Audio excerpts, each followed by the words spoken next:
Hi, hello, kumusta ka? Guys, panibagong vlog, panibagong recipe sharing na naman natin ngayon dito sa ating YouTube channel.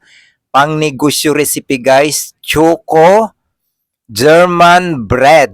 Okay, kung naka-encounter na kayo nitong ating Choco German, napakagandang pang negosyo guys. Kaya sundan ang ating procedure nito at ang recipe dito, ilalagay ko na lang sa ating description box. Okay? Yan, napaka-yummy talaga yan guys. Okay, dito, unahin natin sa ating pagmasa. Meron ako dito nga pinakulong yeast. Okay, isunod na natin yung sugar.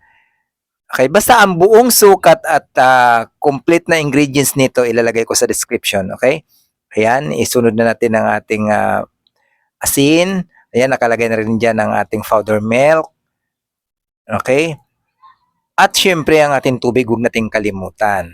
Okay, ilalagay natin dyan. Pagkatapos naman, halo-haluin lang natin yan.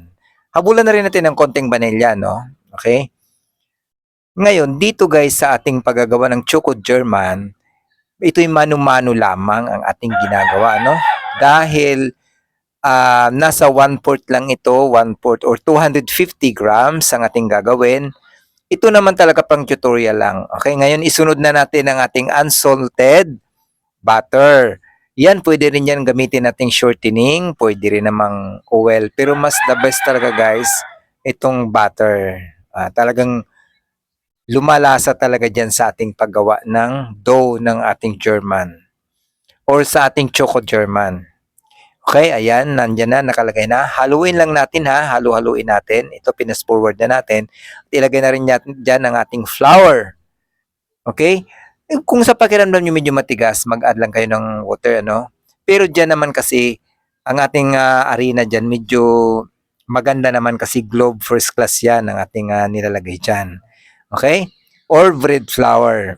Okay? Ang ating mano-mano, ganyan lang naman kadali. Yan, napakabilis lang naman. Okay? Almost 1 minute lang natin yung mamasa-masahin dyan. Makita nyo naman, ayan, ganyan lang kasimple. Ganyan lang, di ba? Hindi tayo pwedeng maghirap ng matagal dyan kasi pag once na nire-rest na natin yan, gumaganda na yan pagdating ng 1 hour. Okay, ganyan lang ba? Balibaliktarin mo lang, diin, baliktad, para lang lahat mag-combine ng ating mga ingredients. Okay? Ngayon pag medyo malagkit, lagyan nyo lang ng konting flour, first class flour para maging manda. Ayan. Kung ganyan ang texture, okay? Ganyan na. Yan, pwede nyo na yang lagyan or i-cover natin yan ng plastic within 1 hour. Okay? Ayan, ganyan lang. Ganyan lang kadali magmano-mano, ano? Kasi subok naman talaga natin pag mano-mano na ganyan lang kabilis, ay talaga namang makukuha natin siya kahit hindi man talaga 100% na makinis. Okay? Marami na rin talagang nagtanong sa ating mano-mano kung anong diskarte o ano ba talagang gagawin natin sa mano-mano para ito hindi sobrang gaspang kasi karamihan talaga sa mano-mano natin, napakagaspang talaga pag hindi mo alam ang diskarte. Okay? Ayan na. I-cover na natin yan sa plastic, ano? Kailangan hindi siya makasingaw. Okay? O ganun lang naman, ganun lang kadali talaga sa paggawa natin. Okay? Ayan.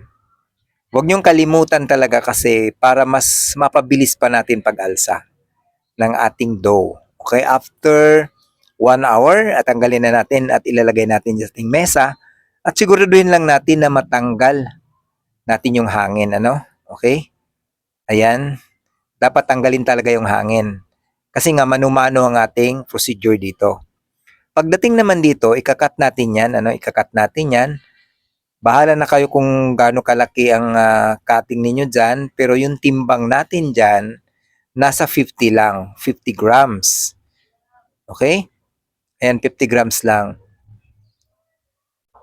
Oh, ganun lang talaga kasimple. Ito'y pinapaliwanag ko talaga sa inyo para inyong makuha. Dahil sa mano-mano method, puro reklamo yung ating mga wala pang diskarte sa mano-mano talaga. Ayan, puputulin nyo lang yan ng 50 grams. So, depende sa inyo kung gusto nyong malakihan, Okay din po naman pag malakihan ang inyong gagawin. Pero yan kasi mas the best talaga ang ganyang laki lang. Okay, ganyang laki lang talaga para hindi mahirapan tayo magbenta ng medyo mataas ang presyo natin. Okay, ito yung napakagandang pangnegosyo recipe at pang merienda na rin syempre. Okay? Okay. Pag ganyan, i-raise nyo talaga ulit yan na kahit man lang 10 minutes, ano? I-raise yung 10 minutes yan. Okay. Dito guys, ang palaman natin sa ating Choco German, ilalagay ko ha sa description box at meron naman tayong full video niyan, ilalagay ko lang dyan ang link sa palaman dyan kung paano natin minasa at pinapalaman dyan. Mapanood po ninyo yan at makunan po ninyo ng diskarte or idea. Okay? Ayan. Nasa inyo kung isa-isa ninyong ilalagay dyan, isa-isang i-flatten or pagsabay-sabayin. Sa akin kasi sabay-sabayan para sabay din ang rolyo. Okay? Napakaganda ng ating chocolate na palaman dyan. Okay, ilatag nyo lang dyan sa inyong molder.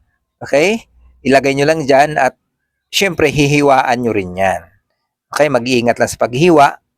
At syempre, huwag kalimutang lagyan natin banyahan natin ng gatas or evap. Pwedeng-pwede naman. At sa atin naman tinatoppings, meron din yung kumpleto din ating recipe dyan. Ano? Kumpleto din dyan. Ngayon, i-rest naman natin ng 1 hour ulit. Okay, 1 hour ulit. Pagkatapos niyan, kailangan meron na tayong naka-preheat na sa ating oven 160 degrees Celsius. Okay? Ayan, mas maganda, mas marami ang ating itatoppings, mas maganda tingnan. Okay? Lulutuin lang natin yan 22 to 25 minutes. Ayan, luto na ang ating chocolate German bread. Napakagandang pang negosyo recipe. Sana inyo itong magawa at masundan. Napakaganda ang ating chocolate German bread. Okay? Basta huwag kayong mag-alala, nandyan sa description box ang ating full of recipes. Ayan, titingnan nyo naman ang ganda ng pagka-flat. Tama sa alsa lang. 1 hour ng 1 hour lang ang ating procedure dyan sa pagpaalsa. Okay? Ayan, napakaganda guys. Sana inyo itong masubukan at pandagdag na rin sa inyong paninda dyan sa inyong mga bakery ngayon. Okay, huwag kalimutang i-subscribe ang ating YouTube channel. Maraming salamat. Happy baking!